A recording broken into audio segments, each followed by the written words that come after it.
Let's see, sorry. Gotta get this going right. We're not real computer savvy here. First of all, I want to introduce my team that I have with me. My name's Peggy House. I am the administrator. I have with me David Kane, who is a CNA, a CMA, and a restorative aide. Brian Oswald, who's our maintenance person. Valerie Ford, an activity director. And Mandy Hansen, also an activity director. These people, as well as many others, have been key to the success of our culture change. There are a few more that are not with us, but these were the ones that are comfortable with speaking and or taking pictures to share on the screen. So the thing that we want to get across is if you change the environment, it does help to change the way people think. So who are we? We are a really small county home. We don't have a large budget. So money is a big issue. So most of the things that we mention were done with minimal cost. However, we have an incredibly creative and innovative staff. So they are what drives the whole culture change here.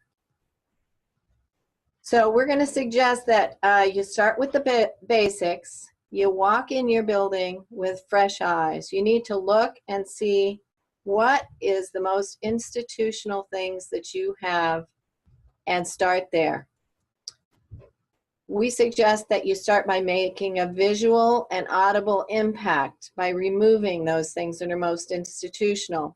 The photo to the left isn't a great one, but it was in the newspaper, and it was us taking sledgehammers to our nursing desks. Those nurses' stations disappeared, and it didn't take a lot of money. It just got everyone involved. And the press came, they captioned this photo, "Take that, nursing home. Atchison Senior Village moves away from the institutional mindset." The staff involvement helped to get everyone mentally and ready for change. Staff, residents, and the families. We did add a couple of small desks in areas that weren't intrusive, so the nurses could sit and chart and have a phone to call the docs. We still needed to do some paper charting. We weren't at electronic charting at that point, and we are still at partial paper charting. So we needed places where they could function. We did stop the overhead paging immediately. It took some practice for the staff to become better communicators, but it didn't take long. And we were lucky enough to be able to replace our call system with a silent paging system. That helped immensely as well. The next step was to get the staff to talk about what is an institutional and brainstorm what we could do to get around it. We turned some of the unused living areas in each area of the building. We are an old building and renovating was out of our budget, but we were able to turn each hallway into somewhat of a neighborhood. Each group of residents and staff can decorate and change the look of their neighborhood as they wish, for the seasons or whatever. We still have central dining, but there are small activities in each area of the hall now. The med carts are still a challenge, but we have different places that we can hide them behind. We have also converted some of our shared rooms, private rooms, into private rooms. Private rooms, we don't have the curtains. We shut the resident's door when giving care and encourage even the families to knock when the door is closed. This helps to ensure the residents' privacy and dignity. We have redone our bathing area to look more like a spa with updated tile, a towel warmer, and friendlier colors. We have also added in a library that the residents can come and pick the books that they want. If the frontline staff are deciding what needs to be changed, then you have their buy-in, and they help get the rest of the staff on board. Get everybody thinking and brainstorming and encouraging ideas from the bottom up. We've been replacing the floors in the common areas. We switched more to carpet. Those that choose can still have the vinyl. The vinyl that we went with was a hardwood look, but it is still vinyl. We're using the same hardwood look vinyl in our rooms as the floors as they need replaced. Again, we don't have a lot of money to work with, so all this stuff takes a little time to do. We also have some of the old floors getting in the process of being new with the carpet. We need to keep the cleaning and all that stuff with the floors going at the same time, so it takes a lot more to get all this done. But this has made the old look better while we're waiting on putting in the new. As furniture needs replacing, we've chosen a regular home furnishing.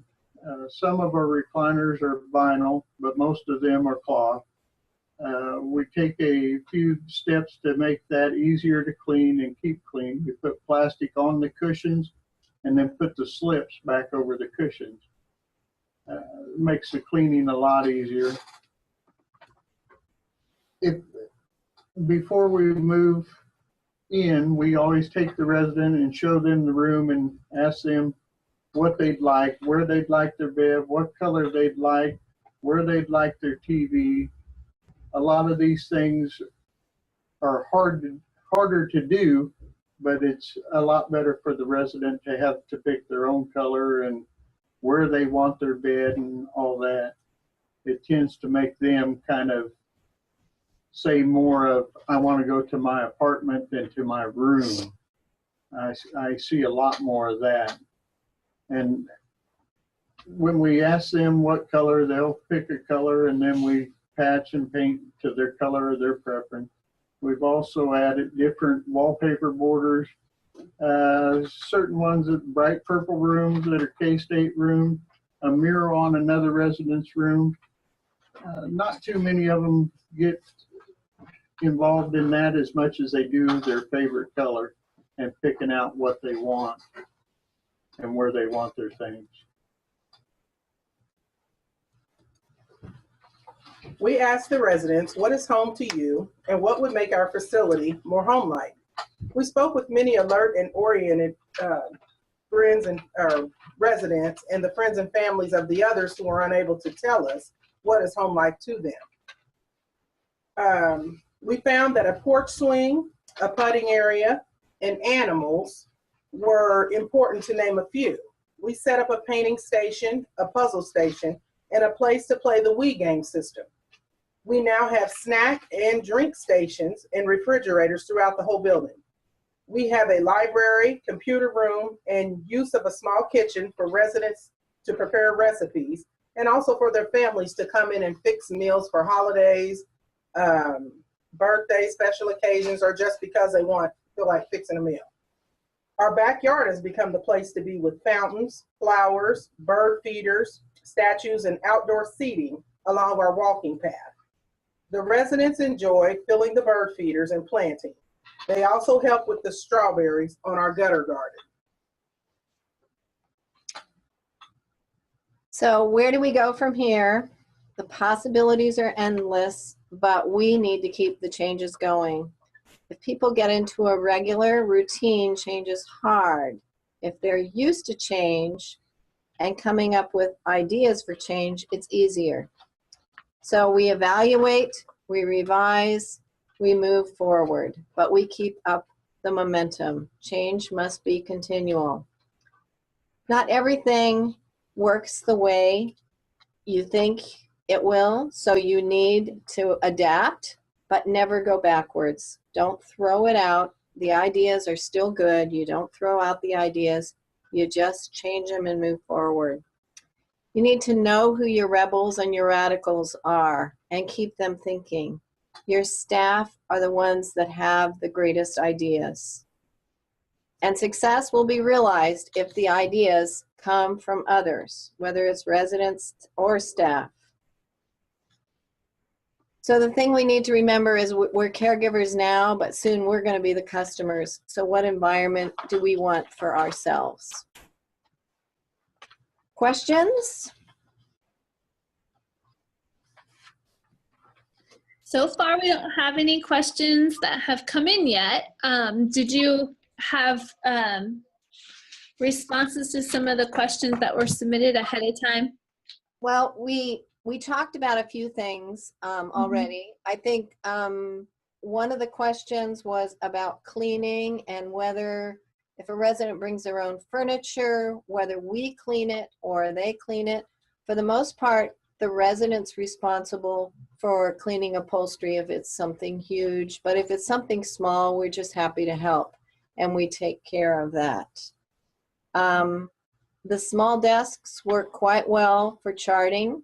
You don't need a big barrier nurses station to do what you need to work. You can easily cover up a chart and keep it private. You don't need a barrier to the residents. It's much nicer to be face-to-face with them. I think the other questions were answered in our in what we presented, unless you had some others that I missed. No, I don't have any of those. I would have a question about paint color.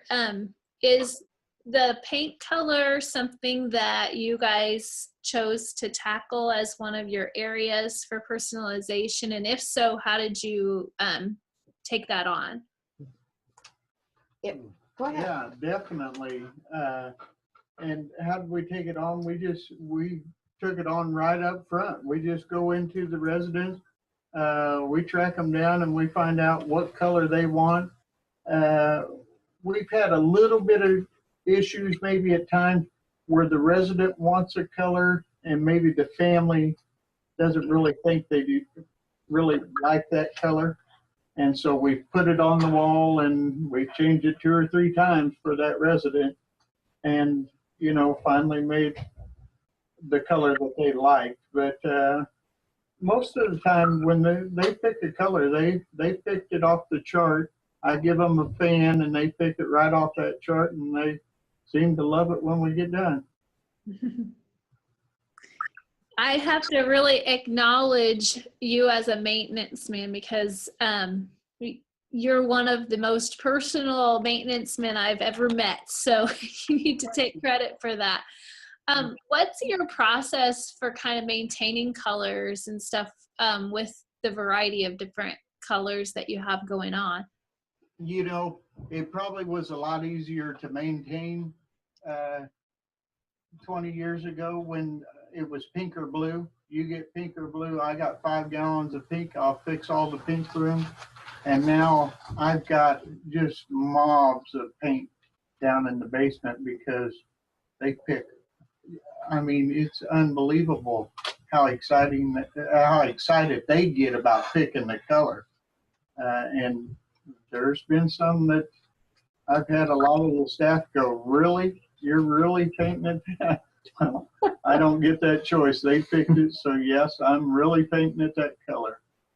We've had orange rooms, pink rooms, hot pink rooms, and everything, you know. Purple room. Yeah. Let them go.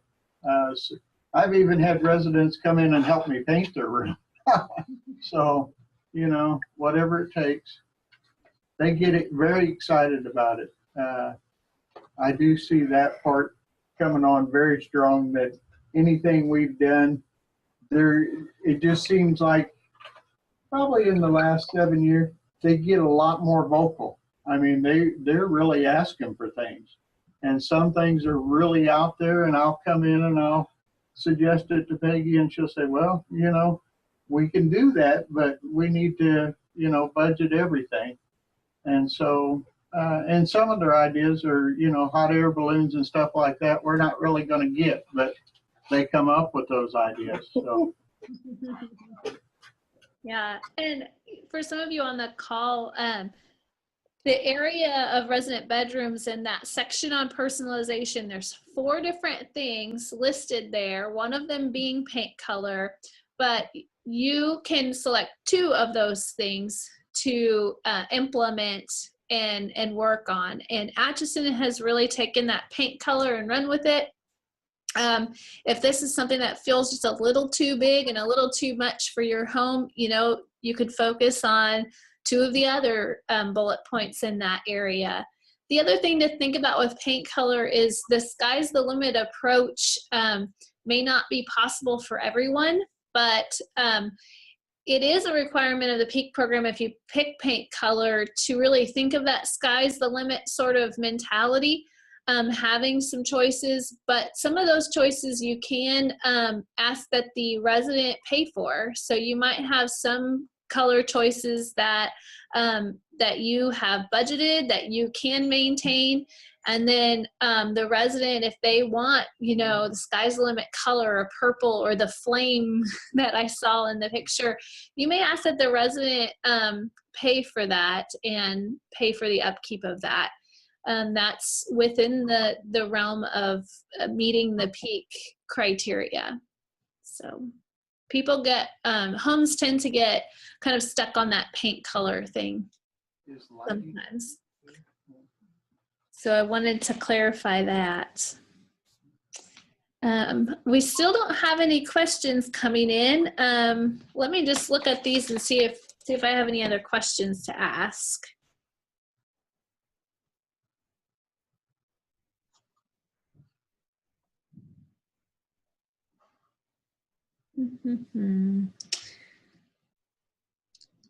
How about your bed and furniture policies and things like that? Can you describe to us kind of what those are? Well, when a resident is considering coming in, we encourage them to bring any or all of their own furniture, and then we will supplement what they don't have. It feels much more like home if they bring their own furnishings. Sometimes you have a challenge of fitting it all in, but they have ideas on how to set it up. And usually Brian will go back in a week after someone has moved in and talk to them about, do they need anything changed? Do they need anything moved around? But their own furnishings will make a big difference on the feel of home. not only that, we've had to take closet doors off just because they want different things in their room, and then you can't get a closet door open. A couple residents say, well, can we take that door off and I'll just have a curtain there instead? And we've done that so that they can have whatever personal item they want in that room to make it fit better. So we've done things like that too. Good. Really, our policy on almost everything is if the resident wants it, we're going to do everything we can to make it happen for them. Within reason. Have you ran into any kind of situations that you can think of where you ran into obstacles with what the resident was wanting to do, and kind of how did you overcome those? I think most of the issues we've run into are more fire marshal issues, where they want to, I would say, we want to equate it to maybe hoarding. And we have to meet that with some reasonable adjustments. So we need to be able to get them in and out, and we do have some shared rooms, and so we need to not infringe on the other person's rights while we're furnishing one side of the room or another. So I think that's the biggest obstacle, the shared rooms and people that want more than what can fit in the room and still get around.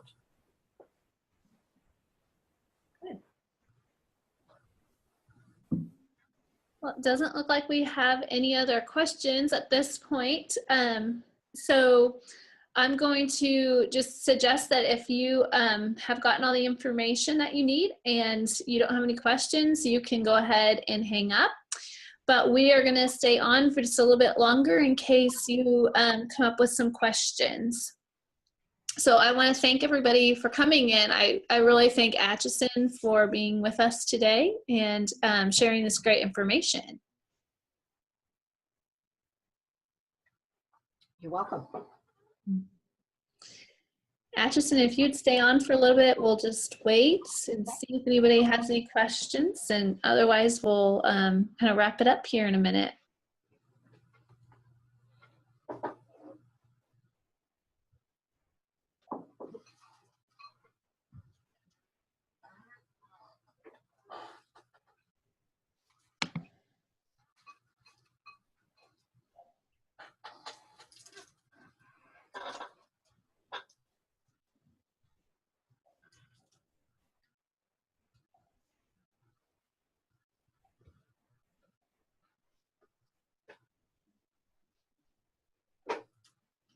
Okay, well, it looks like nobody's got any questions, so we're going to go ahead and end the call here. And Peggy, if you guys will stay on for just a minute here. Okay.